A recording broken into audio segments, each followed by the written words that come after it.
Hello guys, अस्सलाम वालेकुम। कैसे हैं आप सब? उम्मीद करती हूँ आप सब खैरियत से होंगे। आज के हमारी वीडियो का टॉपिक बहुत ही अच्छा है। अगर आपके सर में बहुत ज़्यादा ईचिंग हो रही है, बहुत ज़्यादा डैंड्रफ है, सबसे अहम बात, अगर आपके सर में बहुत ज़्यादा जुएँ हो रही हैं, लीकें हो रही हैं, यानी कि लाइस हो रही हैं, उनके नट्स हो रहे हैं, तो मैं इसके लिए आज आपको होममेड ऑयल बनाना सिखा रही हूँ। ये एक ऐसी रेमेडी है जिसके इस्तेमाल से आपके सर में 100% जितनी भी लीकें हैं, जुएँ हैं, या आपके सर में खुश्की हो रही है, या आपका स्कैल्प जो है, ये सर की जो स्किन होती है, स्कैल्प जिसे कहते हैं, ये बहुत ज़्यादा ड्राई हो रहा है, तो ये ठीक हो जाएगा।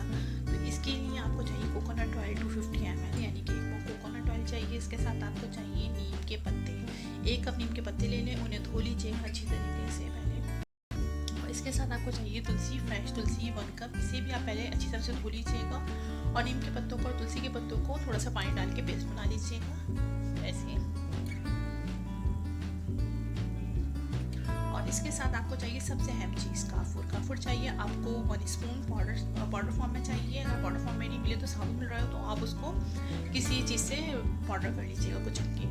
और इसके साथ आपको चाहिए एक पैन ले लें आप, उसमें आप ऑयल डालें, गरम करें उसे। जैसे वो गरम हो जाए उसमें आप ये तुलसी और नीम का पेस्ट डाल दें और उसको जब वो ब्राउन ब्राउन सा होने लगे तो उसके बाद चूल्हा बंद कर दें और उसके बाद उसमें काफूर डाल के अच्छी तरह से मिक्स करें और इस तेल को छान लें। ये रोज़ाना तेल आपको लगाना है, बच्चे बड़े सब इसको यूज़ कर सकते हैं।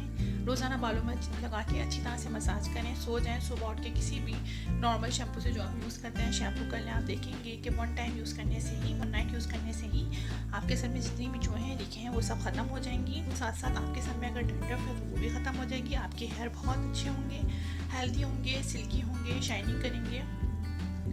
और सर में अगर बहुत ज़्यादा खुजली है, इचिंग है, तो वो भी ख़त्म हो जाएगी। और स्किन प्रॉब्लम के लिए भी ये तेल बहुत ज़्यादा अच्छा है। Thank you so much watching my video. अल्लाह हाफिज़।